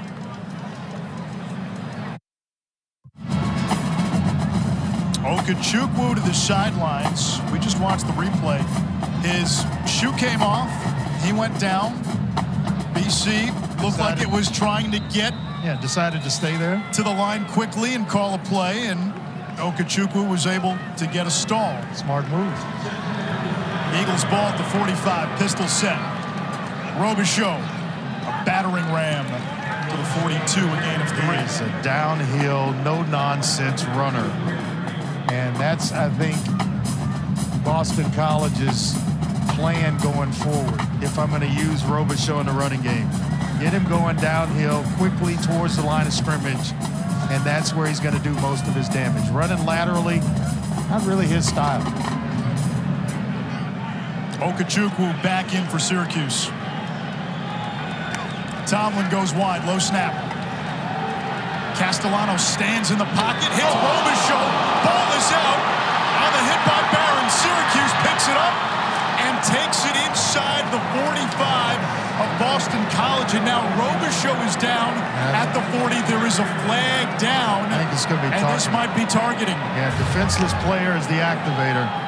And head neck area, I mean, all of it is, it's there. Ugly play. Head and neck area may have the targeting, and we'll see once we get back.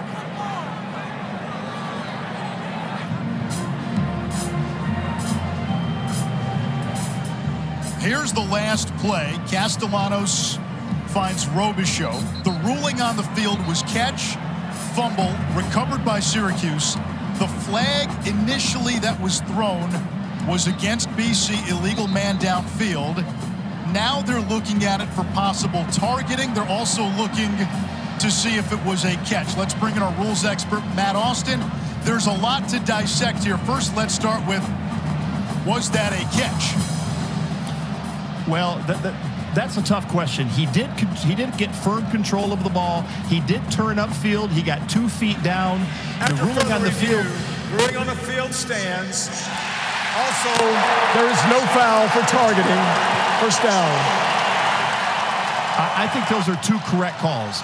There's no evidence to overturn the catch. He did keep firmly controlled, got 2 steps down, and the targeting hit, it was low enough. It wasn't to the head neck area, led with the shoulder. I think that's a good job by the replay official. So the end result is Syracuse football at the 41 of BC. And Andre, the Orange have had a short field on a number of occasions tonight, have not been able to capitalize. It's been close in a couple of situations, but it hasn't gone their way. LeQuint Allen on first down. BC's defense has been able to hold up. Officials timeout for an injured offensive player. Chris Bleich, the left guard. Left side is Media the strength timeout. of this Syracuse O-line with all the injuries they've had on the right side. 2nd down and 5 coming up. Tie game. 12 plus to go in the 4th. Oh, look at the great Dwight Freeney heading into the College Football Hall of Fame next month. He'll go in with, among others, BC's Luke Kuechly. I know this. He gave the Texans fits.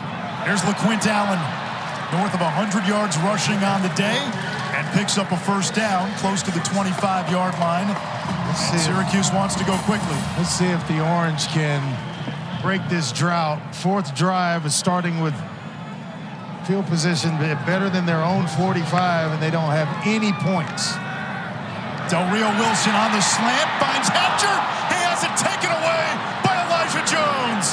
2nd pick of the game by Jones, who just took Hatcher's lunch money. I mean, he called him out to the middle of the school and took his lunch money. Right in the middle of the field. What a play by Elijah Jones. Just kept fighting and fighting until he got the ball out of the hands of the intended receiver, Hatcher. It's the second multi-interception game of the season for Jones, who had 2 picks a few weeks back in the win against Georgia Tech. And he came into the game with 3, and we still got time on the clock. He's got 5. Third pick by BC. And now the Eagles off sudden change. Castellanos slides across the 30. They mark him down where he started the slide. Syracuse has kept Castellanos in check. They've kept this BC run game in check. Yeah. Very little offensive traction for Dino Babers' team. We've been comparing Castellanos to Kyler Murray all night long, or since the start of this show. But I don't know that Kyler's running too many quarterback counters and between the tackles like Castellanos has done. The sophomore from Waycross, Georgia, stands in, fires downfield, almost picked. I'd have to have a little conversation with Louis Bond as he comes back to the huddle. Don't ever look at one that just goes right by you. Put a hand up, try to make an effort. I mean, you're looking at a ball go right across your face, and you don't even raise your hands to catch it. If you want another one tonight, or if you don't want any more tonight, do that again the next time I come to you. And Jaden Gould almost had his second pick. 3rd and 4. Castellanos in the pocket, floats it for Tomlin, who just could not bring it in. What a heck of an effort by Dino Tomlin on the back end of that one. He did everything but reel it in. Castellanos lets this go. He's trusting that Tomlin's going to be in the area he needs him to be in. Puts some air under it, and that's just a tough catch for a receiver. But boy, that's the effort that you want right there, and not the effort that Louis Bond showed about 2 plays earlier. This is a fake. And they get the first down. Candati, Jeff Hapley into the bag of tricks, and BC with some juice on the sideline. Well, you talk about a pumped-up punter. Candati just kept looking, kept searching, waiting for it to set itself up, and then DePaula throws a nice block for him. And without that block, I don't think he gets to the first down marker whatsoever. That's Kark's guy, Vinny DePalma. The more you can do. And BC back on offense. Barfield to the outside, wrapped up for a loss. Kevin Jobity with the TFL. So many guys have gone down along this front for Syracuse. It's somebody's got to step up. And Jobity is the guy to do it. This comes right off a block. How about that play? As you're being blocked, you get disengaged and make one heck of a tackle for a loss. Jobity only played 1 season of high school football. Barfield remains in the game. Spelling Robichaux. Castellanos dropped the ball, picks it up. Dancing in the pocket, takes off. Oh, look at this, and that might be a late hit. It is. They get Sparrow. Can't hit him. He's sliding, giving himself up. Feet first. You have to pull up. If he's going face first or head first, that's different. But when he becomes, he's still a quarterback. He's giving himself up. You cannot go down and hit him. And Sparrows played one After the play game. was over, personal foul, unnecessary roughness, defense number 12. 15-yard penalty, first down. Sparrows played one heck of a game. That one just kind of got away from him. Andre, there are things that Castellanos needs to learn as he grows as a quarterback, but he also does things you can't teach. That's exactly right. And once he learns how to manage certain situations, everybody talks about, well, you got to manage the football game, or he's just a game manager. That's a compliment, trust me, at that position. And that's exactly where Castellanos needs to grow. Every play doesn't have to be a big one, but the completions, the 3-yarders, the 5-yard, take those because they start to add up during the course of the game. He turned a disaster into a positive play. Now into Syracuse territory. Castellanos moving the pocket. Throws on the run. Incomplete. Wanted the freshman skeet. Now the vertical pass game has not been there for either team. Castellanos 18 of 33, 116, 1 touchdown. Clean so far, no picks, but there have been some close calls. And he had Franklin on a crossing route right in front of him. He probably should have gone there, but he wanted the bigger play, which was skeet behind his tight end Franklin. So that's what we were just talking about. Sometimes it's okay to take the shorter one, and you don't have to have the big play every single time. On second down, offensive line protecting well. Castellanos takes off, slides down. It sets up third down, and from this area of the field, BC looks at it as 4-down territory.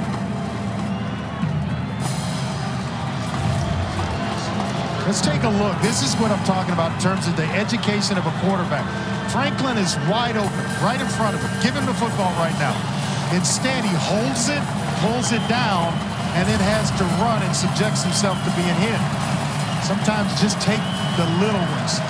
The little base hits start to add up and moving runners through the base paths.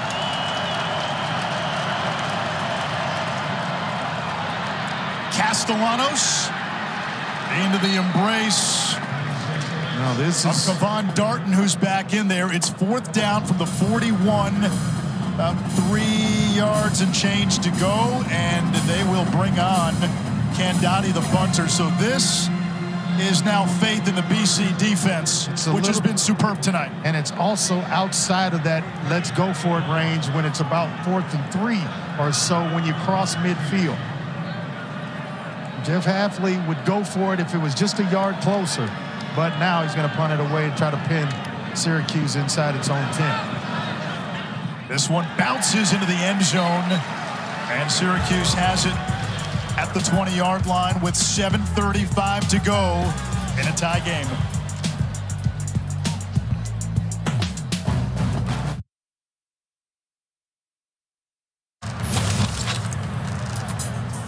It's a 10-10 slugfest in Syracuse, and Jeff Hafley told me at halftime he wants to run the ball. He wants to give the body blows. The bad news in the third quarter, we saw Kai Robichaux take a huge hit from Justin Barron. He's on the sideline right now, gentlemen. No shoulder pads, helmets off, and he does not look like he will be returning. Keep in mind, no Alex Broom tonight. Pat Garrow was injured earlier in the season. They are thin as can be. Yeah, Castellanos becomes the default #1 running option. Del Rio Wilson downfield. Hatcher has it broken up by Jackson. Ball should have been in the air way earlier, Anish. He watched his receiver, Hatcher, take about 7 steps or go about 7 yards before he puts the ball in the air. You can see Hatcher coming Offense open. number 63. Ball should have been gone 10-yard about penalty, a split second or first so down. earlier. Hatcher had to come back for it, and that allowed Jackson to break it up. And on top of that, a hold on Syracuse, so that backs up the Orange to the 10. Wouldn't have mattered. First and 20. All of what we just described would not have mattered because of the holding penalty by Blasch. 8 penalties against Syracuse now.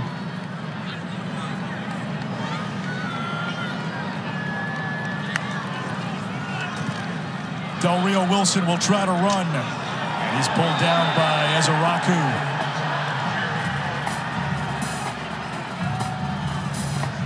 That's a heck of a play by Ezaraku because of the numbers in the box. If he gets by him, he's going to run for a while. But the safety out of the middle of the field, the linebackers were accounted for, but one defensive lineman in there. The pass game has been anemic. 7 of 16, 37 yards, 3 picks for Del Rio Wilson, and misfires on the quick screen to LeQuint Williams Allen. an incomplete forward pass. Third down. There was a forward pass, and we've seen him struggle throwing to the far side of the field, even on those short routes. And now he's limping as though something is going on with his right leg. Now remember, Garrett Schrader, the starter, out with an undisclosed injury. Del Rio Wilson is the backup. This just his second career start. Maybe an awkward plant. Third stringer is the South Carolina transfer, Braden Davis. LeQuint Allen on 3rd and 18. And he gets back to the original line of scrimmage. And I know that's conservative play calling. The crowd doesn't like it. I'm not sure you had any other option with a quarterback who's thrown 3 picks. It's a smart play call when you're backed up. Your quarterback just put one in the dirt, and he's limping. So you hand it off, live with the result, punt and play defense, which they've done a pretty good job of here in the second half. Looking at his plan, it looked like something might have given down around the ankle or so. Jaden Williams waiting at his own 35. High kick, good one. A fair catch made inside the 30. You're watching ESPN College Football Primetime, presented by Ram Trucks. Anish Shroff, Andre Ware, the Heisman winner, Paul Carcaterra down on the sideline. 5:59 to go. BC in search of a 5th straight win and bowl eligibility. And there are scenarios in which BC, if it wins out, can get to the ACC championship game. This was a team that opened with a loss to Northern Illinois. They've got to go the rest of the way with Cameron Barfield, who for the season is averaging about 1.6 yards a carry. Only had 8 carries on the season coming into the game. That one thrown in a tight window and Bond to midfield for BC, their top receiver. Nice catch there and a nice throw by Castellanos. Just waiting it out. Saw his receiver show him the numbers. Which is exactly what you do if you're Bond, and finish it on the back end. Carlos Del Rio Wilson went into the tent. Luke McPhail is warming up on the Syracuse sideline. Quarterback run. And with the injuries now piling up in the backfield, Castellanos is basically the running game for BC. Yeah. And whatever running game they're going to have is going to come in the form of swing passes, quick screens, things of that sort. Barfield's coming in, and he is about it in terms of the experience from this season. Andre Hines, another junior running back, has been in and out of the lineup here as well. From the pocket, one-on-one for Tomlin. No flag, and it's 3rd down.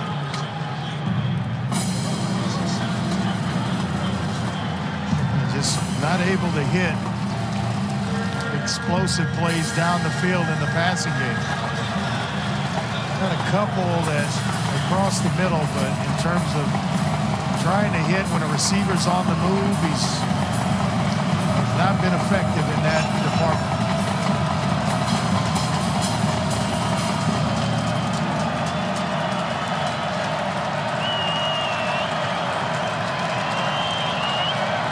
There's the blitz. Castellanos gets to the outside, turns the corner, does it with his legs to move the chains. Boy, is he fast. Once he breaks containment, forget about it. If you are waiting on him or you're not already taking a beeline to make a tackle on Castellanos, forget about it.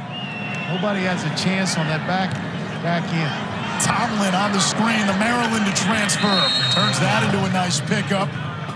And it's because, Anish, no hesitation. You catch it, you get up the field vertically, which is exactly what Tomlin did. It led to the big 9-yard gain, or 9.5 yards here. Pretty good drive being put together here by Boston College. And head coach Dino Babers may be right when he said the first team to 17. Ocean of possibilities on 2nd and 1. Heavy package for BC. Castellanos to the air, downfield, incomplete. Wanted the tight end, Franklin. Yeah, I think Franklin started thinking about pass interference long before catching the football. catch the football first, let the pass interference happen.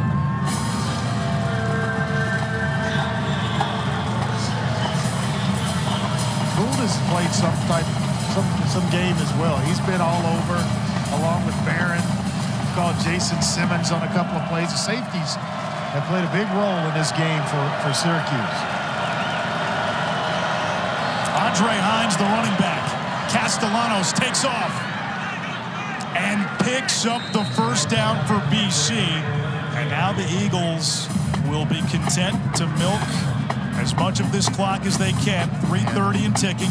Both teams do have 3 timeouts. Because they're in a manageable situation on 3rd down. Yeah, no, they're going to go quickly. Castellanos again, right up the middle. And he takes it to the 18. Not sure I understand going quick here, 4th quarter. Because you know that Syracuse's front 7 is starting to wear down. And so you can feel that as a coaching staff. You got guys watching, and Castellanos, his helmet comes off. Boston College might have to take a timeout. Here's their option. He can come out for one play, or they can take a timeout, and he can re-enter, and Emmett Moorhead will come in. I don't know at this stage. Maybe earlier in the game, I would have brought in Emmett Moorhead, but it looks like he might have pulled his own helmet off. Yeah, he may have pulled it off himself. But I would take the timeout, because I don't want a guy coming in the game that's ice cold, getting a snap, whether he's going to hand it off or not. Who's he going to hand it off to? Another cold running back that's now in the game. I take the timeout, talk it through, and then get Castellanos back on the field. My best option of handling the football, both in ball handling and playmaking.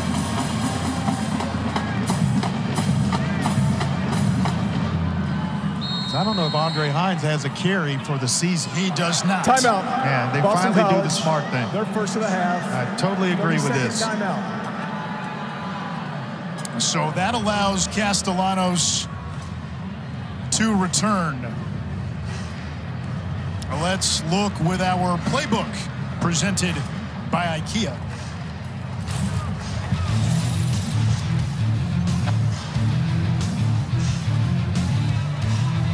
Look at the blitzers here that are coming on Thomas Castellanos.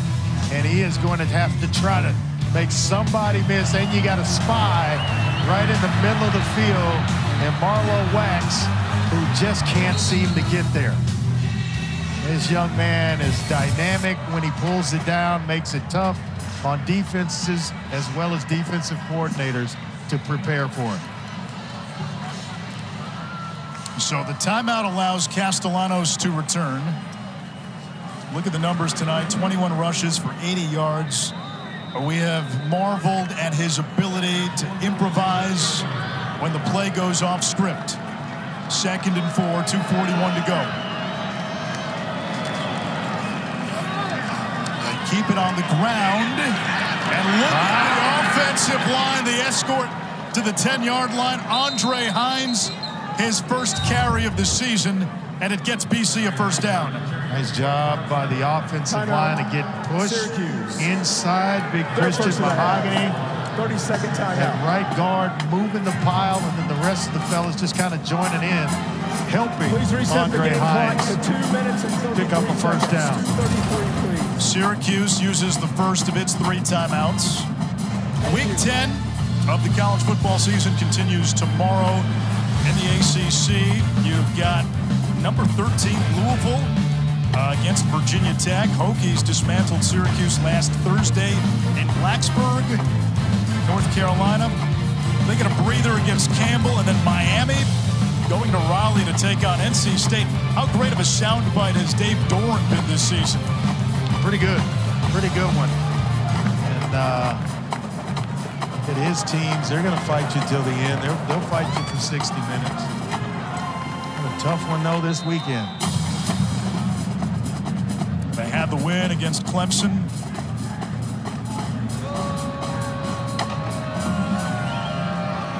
First and goal from the 10. Johnson in motion. Castellanos hands it off. It's Hines.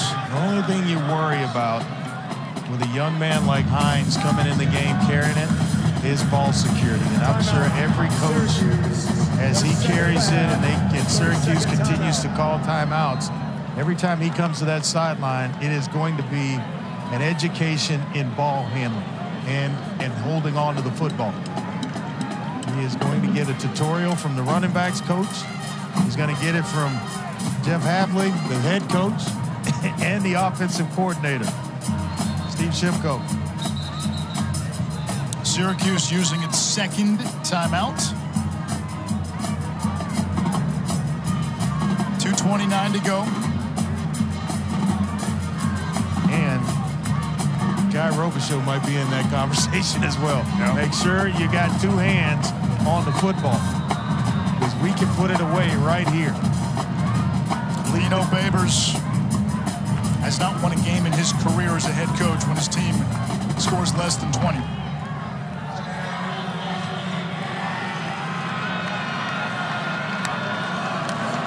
Castellanos will run, looking for the angle. He's got it. Touchdown, Boston College.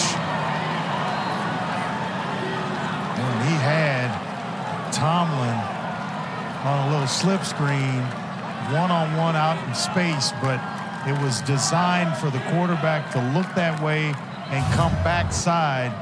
But what a nice job of blocking in front of Castellanos.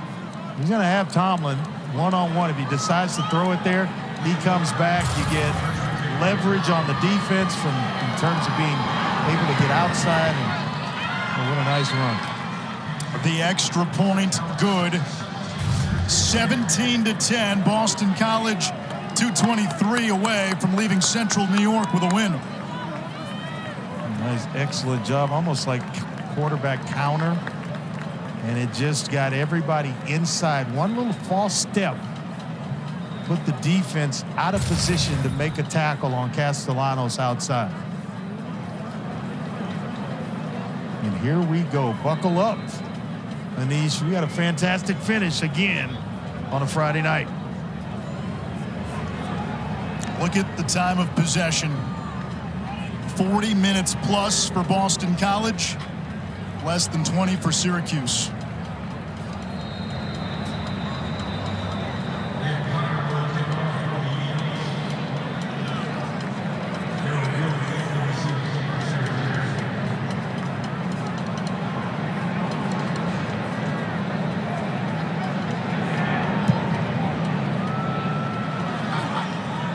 Gill from the 5. Across the 25. And let's see who comes out to play quarterback for Syracuse. It looks like it will be Del Rio Wilson, but he has not joined the offense just yet. He was limping on the last drive. Now he comes on. Young man making his second career start. Still doesn't look 100%.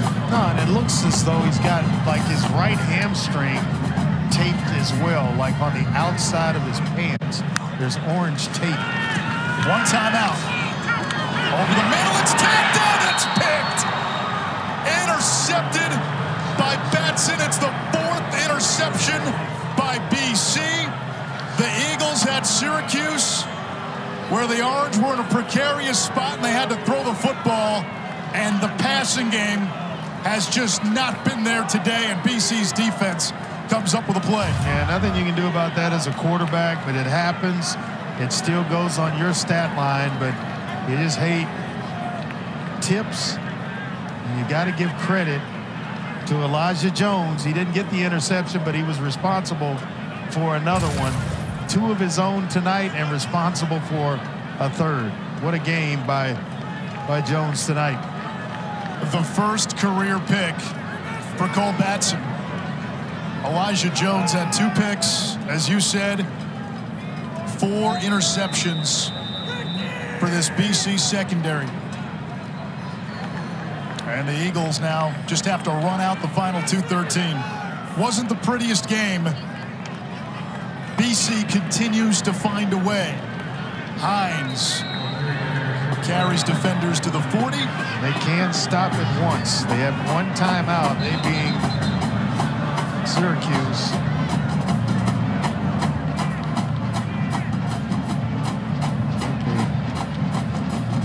like we got a timeout with 2:08 to stop the clock. Yes. Timeout. Syracuse. You never know with this 30-second timeout. Shotgun offense that BC has. A bad snap, you don't, get the snap right, or it goes on the ground. Something, anything could.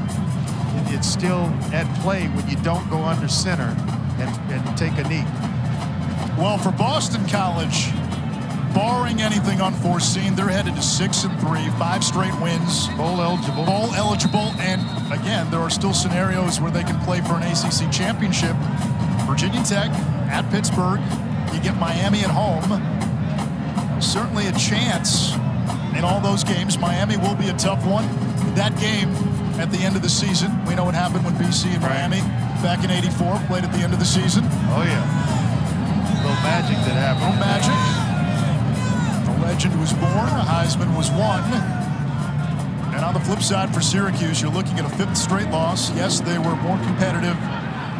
Yes, the starting quarterback was out.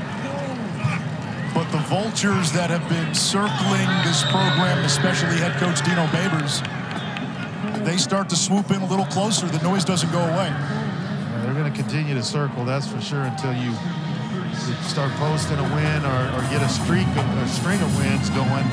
Tough to do without Schrader as starting quarterback, so hopefully he'll get him back and in the fold next week going forward. But he knew it was going to be a tall order when you didn't have him tonight. And then you turn it over 4 times on top of that. And they had opportunities, had the ball a plus 45 and then some 4 different times. Could not score. Castellanos made some huge plays with his feet. Hines wasn't sure if they were letting him score or get further down, but he's adding to the stat sheet. And now BC can just kneel it down. What a turnaround for an Eagles team that opened the season with a loss to Northern Illinois, barely survived Holy Cross, then surprised everybody with a near upset of Florida State, a game in which they rallied back. Castellanos played outstanding in that game. Jeff Hafley told us that was the game that gave this team confidence. Hey, you can play with anybody. It didn't go so well against Louisville. The next time out, they lost 56-28. Since then, they have made the winning plays late in games. Today, against Virginia, against Army, in the 4th quarter against Georgia Tech, and even last week in what was an ugly game against UConn. Well, they've quietly kind of gone about their business, winning 5 in a row. You just mentioned 5 in a row after tonight, and bowl eligible. They'll play to get the extra practices and the extra reps. But you got to credit Jeff Hafley for getting this thing turned around. They stayed with the run, especially in the second half. BC totaled 186 yards on the ground. Castellanos, 87 with his legs, 165 with his arm. BC leaves Syracuse, New York with a W. The Eagles are bowl eligible. They have won 5 straight. A lot of momentum behind Boston College as we venture deeper into November.